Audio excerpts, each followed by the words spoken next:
Pemirsa, intens investigasi. Hubungan kakak beradik Ruben Onsu dan Jordi Onsu kembali menjadi sorotan publik. Konflik yang telah berlangsung selama beberapa waktu itu disebut masih belum menemukan titik terang. Bahkan situasi semakin memanas setelah beredar pernyataan Jordi yang mengancam akan membongkar aib masa lalu sang kakak. Pernyataan tersebut ramai diperbincangkan di media sosial dan memicu beragam reaksi dari masyarakat. Banyak yang menyayangkan perselisihan yang terjadi di antara dua bersaudara tersebut, mengingat keduanya selama ini dikenal cukup dekat dan sering terlihat mendukung satu sama lain dalam berbagai kesempatan. Lantas, seperti apa pihak Ruben Onsu menanggapinya? Benarkah pihak Ruben Onsu ungkap akan ambil langkah hukum jika Jordi nekat bongkar aib Ruben? Lalu bagaimana juga pakar hukum Nomad memberikan pandangan hukumnya di media sosial milik pribadinya dan di-repost ulang oleh Ruben Onsu? Bagaimana juga sahabat Ruben, Nanda Persada menanggapi ancaman Jordi? Benarkah menurutnya Ruben justru bersikap pasrah dan menyerahkan semuanya kepada Tuhan? Pemirsa, bersama Intens Investigasi kami hadirkan kabar terkini, terpercaya, dan teraktual. Tetapi sebelumnya, jangan lupa untuk like, subscribe, dan juga share channel YouTube ini.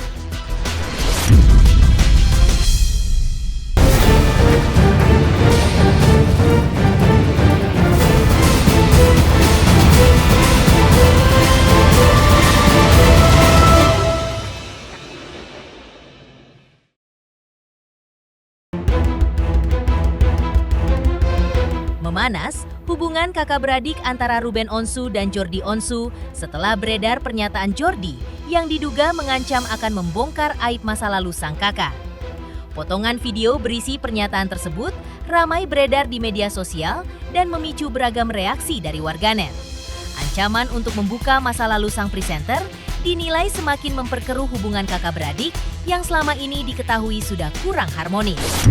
Bahkan Jordi Onsu juga tak masalah jika nantinya banyak orang yang kurang suka kepada dirinya. Ia mengancam akan men-spill dan bongkar rahasia Ruben Onsu, ia yakin akan membuat Indonesia meledak. Maka seperti inilah ungkapan Jordi Onsu yang mengejutkan itu. Artis bukan cuma numpang kakaknya, spill. Ketik spill yang banyak. Bongkar. Biar meledak pulau Indonesia. Pertama, saya bukan artis. Yang kedua, saya numpang hidup. Ada juga saya yang ngebeliin rumah. Ada juga saya yang bayar pakai duit kantor saya. Paham gak? Duit kantor apa? Coba aja ibu pikir-pikir. Kira-kira kantor apa? Kantor nama saya, yang bikin kantor saya. Gimana nih? Ih, serem banget. Hati-hati. Lu belum kan berarti? Bukan Dava yang dikasih tahu, satu Indonesia harus dikasih tahu saya. Apa? Makin gak suka lihat Jordi belakangan. Iya sayang, asik. Terus bikin sekutu.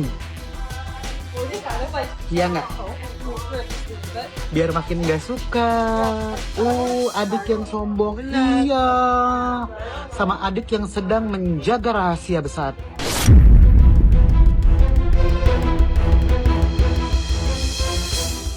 Menanggapi polemik tersebut, kuasa hukum Ruben Onsu, Minola Sebayang, memberikan peringatan tegas kepada pihak siapapun yang berencana membuka persoalan pribadi Ruben ke ruang publik.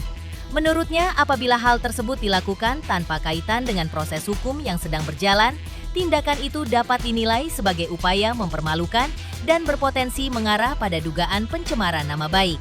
Tim kuasa hukum pun menyatakan tidak menutup kemungkinan akan mengambil langkah hukum jika ancaman tersebut benar-benar direalisasikan. Terlebih saat ini Ruben Onsu sedang memperjuangkan hak asih anak-anaknya. Maka seperti inilah ungkapan Minola Sebayang.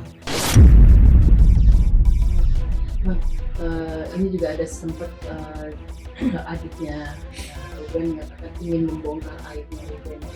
Tentu saja ada seperti penekanan atau ancaman. Saya mau ingatkan siapapun itu, ya keluarga, adik, teman Ruben, kalau misalnya kemudian di dalam rangka Ruben ingin memperjuangkan haknya untuk mendapatkan waktu berkumpul bersama dengan anaknya yang dijamin oleh undang-undang, kemudian mengancam, membuka aib, berarti ingin mempermalukan tanpa ada konteks Ini juga merupakan perbuatan melawan hukum dan kami juga bisa melaporkan.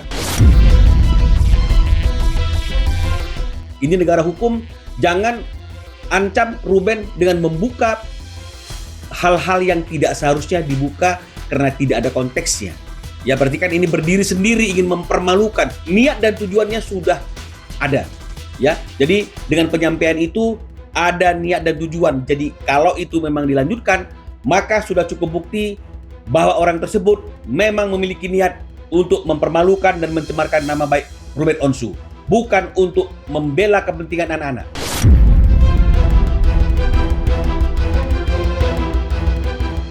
Pihak Ruben Onsu melalui kuasa hukumnya juga ikut menanggapi mengenai adanya seruan boikot kepada Sarwenda. Menurut Minola Sebayang, adanya fenomena tersebut dikarenakan banyak hal-hal yang tidak pantas ataupun bertentangan berdasarkan penilaian dari netizen. Sebagai contoh, seperti live TikTok dengan menjelekan ayah anak-anak, mengecilkan uang 200 juta. Kejadian ini membuat netizen atau masyarakat itu beranggapan timbulnya pemboikotan dan sanksi sosial untuk Sarwenda. Minola Sebayang juga menambahkan bahwa ini merupakan sanksi soal yang harus diterima oleh Sarwenda dengan apa yang sudah ia perbuat. Jadi kalau misalnya pemboikotan itu dilandasi oleh karena perilaku, ya, kemudian cara bahasa yang tidak santun misalnya, ya cong, atau misalnya kemudian artinya itu tindakan-tindakan yang menjurus kepada hal-hal yang dianggap sebagian masyarakat itu adalah sebagai porno aksi, dan itu yang membuat masyarakat akhirnya memberikan sanksi sosial. Ya saya kira ini juga bisa dijadikan satu bukti, ya, salah satu bukti bahwa memang anak-anak ini berada dalam lingkungan yang tidak aman bagi pertumbuhannya di masa yang akan datang. Oh, tidak. Jadi yang membuat hitungan-hitungan itu sendiri bukan pengadilan, bukan Ruben yang membuat hitungan-hitungan sendiri, itu adalah S. Ini merupakan sanksi sosial yang diterima oleh S yang merupakan konsekuensi dari apa yang dia buat. Jadi kalau misalnya kemudian semakin hari semakin bertambah nih kalau saya lihat ya, trending ya, semakin banyak orang-orang yang juga memberikan tanda tangan pemboikotan tersebut. Artinya masyarakat menilai bahwa memang ada hal-hal yang tidak pantas.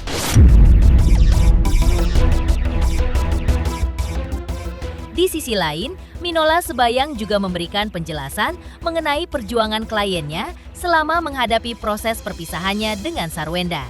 Menurut Minola Sebayang, perjalanan Ruben sejak awal mengajukan perceraian hingga saat ini bukanlah hal yang mudah. Ia menilai kliennya harus menghadapi berbagai tekanan, baik dari sisi pribadi maupun sorotan publik yang terus mengikuti perkembangan rumah tangganya. Ruben juga disebut selalu berupaya memenuhi berbagai kewajibannya sesuai dengan ketentuan yang berlaku maupun kesepakatan yang telah dibuat bersama. Tak hanya itu, Minola Sebayang juga menyebut Ruben berusaha mengakomodasi berbagai hal yang menjadi keinginan Sarwenda, termasuk terkait pemberian nafkah serta kebutuhan lainnya. Lebih lanjut, ia mengungkapkan bahwa sejak awal, Ruben sebenarnya tidak ingin persoalan rumah tangganya menjadi konsumsi publik. Ia mengklaim kliennya memilih menyelesaikan seluruh persoalan secara tertutup agar tidak menimbulkan dampak yang lebih luas, terutama bagi anak-anak mereka. Namun menurut Minola, berbagai persoalan rumah tangga tersebut akhirnya menjadi sorotan masyarakat setelah muncul berbagai pernyataan yang disampaikan dari pihak Sarwenda. Ia menilai kondisi itu membuat isu perceraian keduanya terus berkembang dan memunculkan berbagai spekulasi di tengah publik. Ya, jadi sebenarnya kan itu wajar saja ya. Artinya kan perjuangan ini kan memang sangat melelahkan. Dari tahun 2024, sekarang udah 2026, ada 2 tahun ya. Jadi sebenarnya setelah terjadi perceraian kan juga kita melihat bahwa semuanya biasa-biasa aja, adem-adem aja. Karena Ruben selalu mengikuti apa yang diinginkan oleh S. Ya, termasuk biaya yang tidak didiskusikan terlebih dahulu dengan dengan Ruben ya. Termasuk waktu yang juga tidak diberikan sepantasnya kepada Ruben, bahkan di acara-acara besar anaknya juga bukan Ruben yang ada di situ. Ruben sebenarnya berusaha untuk menerima keadaan itu dan kemudian tetap ingin menyelesaikan masalah-masalah itu di ruang tertutup, ya. Tapi kan ketika S masuk ke ruang publik, diawali dengan membuka aib, ya, membuka aibnya Ruben.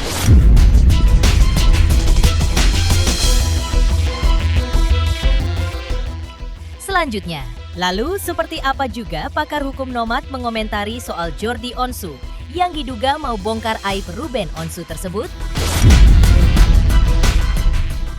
Pemirsa Intens Investigasi, jangan lupa saksikan terus Intens Investigasi. Dan pastikan jangan lupa untuk like, subscribe, share, dan juga komen. Tim redaksi Intens Investigasi juga mengucapkan banyak terima kasih kepada semua subscribers hingga channel Intens Investigasi kini sudah mencapai 3.600.000 subscribers.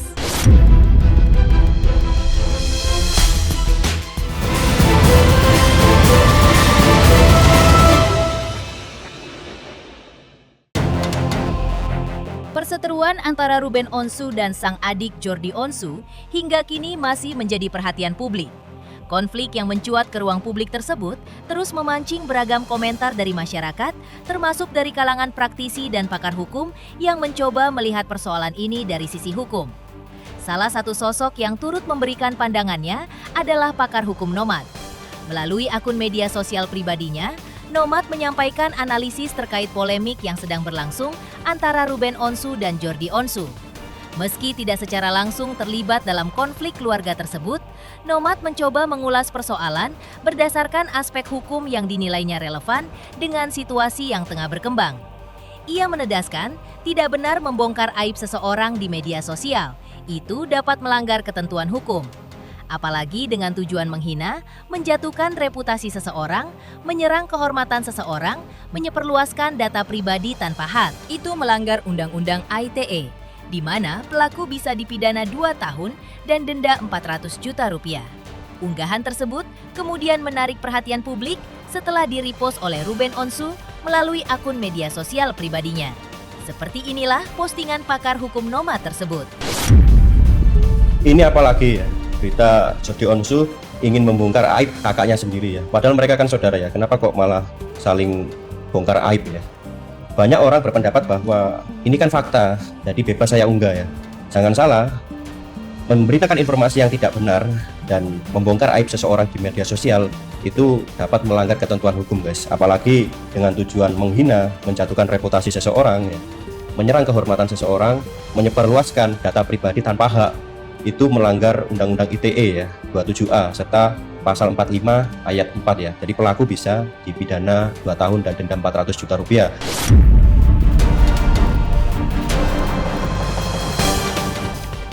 Pakar hukum Nomad juga mengungkapkan bahwa dirinya hanya memberikan pandangan hukumnya dalam kasus Jordi dan Ruben, dengan menekankan sebagai edukasi juga kepada masyarakat bahwa keluarga itu seharusnya saling memberikan support, saling membantu, bukan malah mencari permusuhan, apalagi sampai menebar aib. Apalagi keduanya adalah publik figur dan ditonton oleh masyarakat luas. Dan dirinya menilai dari kacamata hukum, tindakan tersebut tidak dibenarkan dan sebaiknya dihindari. Ya alangkah baiknya damai. Jadi tidak perlu sampai ribut di media sosial, saling membongkar aib, itu kan tidak bagus ya. Karena kan bisa ditiru masyarakat umum. Mereka ini kan public figure yang harusnya memberikan sebuah contoh yang bagus ya. Jadi jangan sampai perbuatannya ini diterima oleh masyarakat awam sebagai sesuatu hal yang lumrah ya. Sehingga gampang benar menyebarkan keburukan orang lain, aib orang lain di media sosial atau di media elektronik manapun ya. Karena itu adalah perbuatan melanggar hukum, jadi alangkah baiknya dihindari.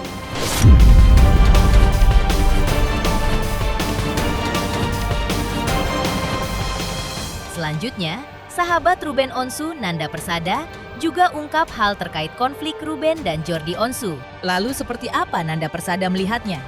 Benarkah ia menyayangkan konflik ini terjadi pada kakak beradik tersebut? Pemirsa Intens Investigasi, jangan lupa saksikan terus Intens Investigasi. Dan pastikan jangan lupa untuk like, subscribe, share, dan juga komen. Tim redaksi Intens Investigasi juga mengucapkan banyak terima kasih kepada semua subscribers hingga channel Intens Investigasi kini sudah mencapai 3.600.000 subscribers.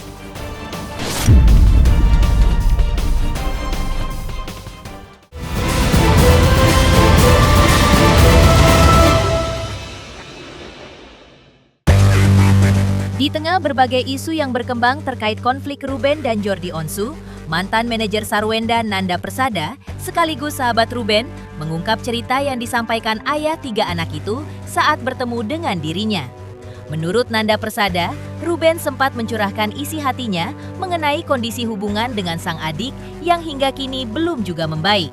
Host kondang sekaligus pengusaha itu disebut menyimpan rasa sedih dan kecewa karena komunikasi dengan Jordi Onsu masih terputus.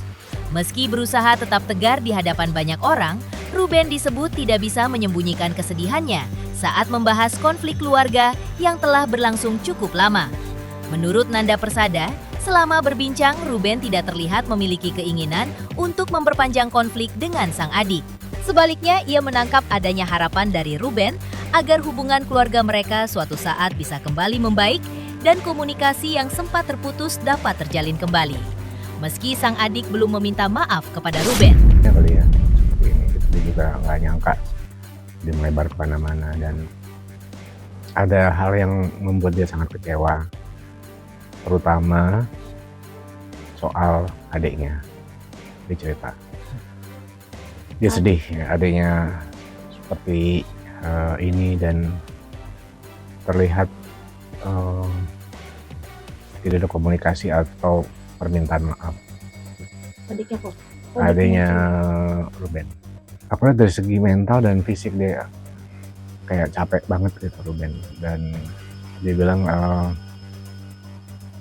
dia hidup dia sekarang dia bilang dia terharu dengan banyak support dari teman-teman, dari masyarakat, dari netizen ya. Sekaligus sedih juga dia dengan situasi ini gitu. Dia nggak pernah pengen hal ini jadi melebar dan panas, makanya dia menitik beratkan fokus itu ke soal anak. Nah kalau itu jadi melebar kemana-mana, dia sendiri nggak nyangka, dia juga kaget dengan banyaknya netizen kita yang membuka atau mengungkap hal-hal lain di luar soal anak. Kan macam-macam tuh isunya.